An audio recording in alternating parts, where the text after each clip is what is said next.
भगवान विष्णु का स्वप्न। एक बार भगवान नारायण वैकुंठलोक में सोए हुए थे। उन्होंने स्वप्न में देखा कि करोड़ों चंद्रमाओं की कांति वाले त्रिशूल मृधारी स्वर्णाभरण भूषित सुरेंद्र वंदित सिद्धि सेवित त्रिलोचन भगवान शिव प्रेम और आनंदातिरेक से उन्मत्त होकर उनके सामने नृत्य कर रहे हैं। उन्हें देखकर भगवान विष्णु हर्ष से गदगद हो उठे और अचानक उठकर बैठ गए। कुछ देर तक ध्यानस्थ बैठे रहे। उन्हें इस प्रकार बैठे देखकर श्री लक्ष्मी जी पूछने लगी, भगवान, आपके इस प्रकार अचानक निद्रा से उठकर बैठने का क्या कारण है? भगवान ने कुछ देर तक उनके इस प्रश्न का कोई उत्तर नहीं दिया और आनंद में निमग्न हुए चुपचाप बैठे रहे। कुछ देर बाद हर्षित होते हुए बोले, देवी, मैंने अभी स्वप्न में भगवान श्री महेश्वर का दर्शन किया है। उनकी छवि ऐसी अपूर्व आनंदमय एवं मनोहर थी कि देखते ही बनती थी। मालूम होता है शंकर ने मुझे स्मरण किया है। अहो भाग्य, चलो कैलाश में चलकर हम लोग महादेव के दर्शन करें। देवी लक्ष्मी बोली, हाँ क्यों नहीं, मेरी भी यही इच्छा है। ऐसा विचार कर दोनों कैलाश की ओर चल दिए। भगवान शिव के दर्शन के लिए कैलाश मार्ग पर आधी दूर गए होंगे कि देखते हैं भगवान शंकर स्वयं गिरिजा के साथ उनकी ओर चले आ रहे हैं। अब भगवान के आनंद का तो ठिकाना ही नहीं रहा। मानो घर बैठे निधि मिल गई। पास आते ही दोनों परस्पर बड़े प्रेम से मिले। ऐसा लगा मानो प्रेम और आनंद का समुद्र उमड़ पड़ा। एक दूसरे को देखकर दोनों के नेत्रों से आनंदाश्रु बहने लगे और शरीर पुलकायमान हो गया। दोनों ही एक दूसरे से लिपटे हुए कुछ देर मुखवत खड़े रहे। प्रश्नोत्तर होने पर मालूम हुआ कि शंकर जी को भी रात्रि में इसी प्रकार का स्वप्न हुआ कि मानो विष्णु भगवान को वे उसी रूप में देख रहे हैं जिस रूप में अब उनके सामने खड़े थे। दोनों के स्वप्न के वृत्तांत से अवगत होने के बाद दोनों एक दूसरे को अपने निवास ले जाने का आग्रह करने लगे। नारायण ने कहा कि वैकुंठ चलो और भोलेनाथ कहने लगे कि कैलाश की ओर प्रस्थान किया जाए।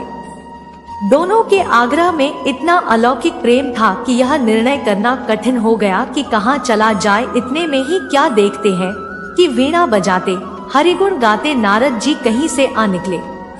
बस फिर क्या था, लगे दोनों उनसे निर्णय कराने की कहाँ चला जाए। बेचारे नारद जी तो स्वयं परेशान थे उस अलौकिक मिलन को देखकर। वे तो स्वयं अपनी सुध-बुध भूल गए और लगे मस्त होकर दोनों का गुणगान करने।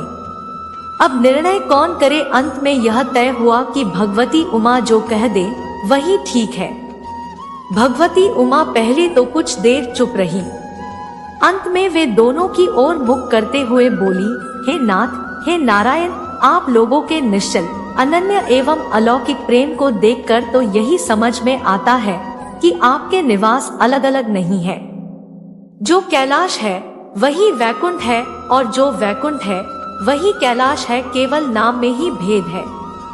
यही नहीं, मुझे तो ऐसा प्रतीत होता है कि आपकी आत्मा भी एक ही है, केवल शरीर देखने में दो है।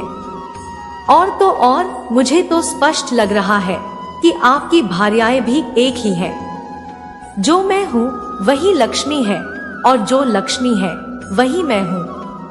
केवल इतना ही नहीं, मेरी तो अब यह दृढ़ धारणा हो गई है कि आप लोगों में से एक के प्रति जो द्वेष करता है वह मानो दूसरे के प्रति ही करता है। एक की जो पूजा करता है वह मानो दूसरे की भी पूजा करता है। मैं तो तय समझती हूँ कि आप दोनों में जो भेद मानता है उसका चिरकाल तक घोर पतन होता है। मैं देखती हूँ कि आप मुझे इस प्रसंग में अपना मध्यस्थ बनाकर मानो मेरी प्रवंचना कर रहे हैं, मुझे असमंजस में डाल रहे हैं, मुझे भुला रहे हैं। अब मेरी यह प्रार्थना है कि आप लोग दोनों ही अपने अपने लोक को पधारिए। श्री विष्णु यह समझे कि हम शिव रूप में वैकुंठ जा रहे हैं और महेश्वर यह माने कि हम विष्णु रूप में कैलाश गमन कर रहे हैं। इस उत्तर को सुनकर दोनों परम प्रसन्न हुए और भगवती उमा की प्रशंसा करते हुए दोनों ने एक दूसरे को प्रणाम किया और अत्यंत हर्षित होकर अपने अपने लोक को प्रस्थान किया। लौटकर जब श्री विष्णु वैकुंठ पहुँचे तो श्री लक्ष्मी जी ने उनसे प्रश्न किया, हे प्रभु, आपको सबसे अधिक प्रिय कौन है? भगवान बोले, प्रिय, मेरे प्रियतम केवल श्री शंकर है। देहधारियों को अपने देह की भांति वे मुझे अकारण ही प्रिय है। एक बार मैं और श्री शंकर दोनों पृथ्वी पर घूमने निकले। मैं अपने प्रियतम की खोज में इस आशय से निकला कि मेरी ही तरह जो अपने प्रियतम की खोज में देश देशांतर में भटक रहा होगा, वही मुझे अकारण प्रिय होगा।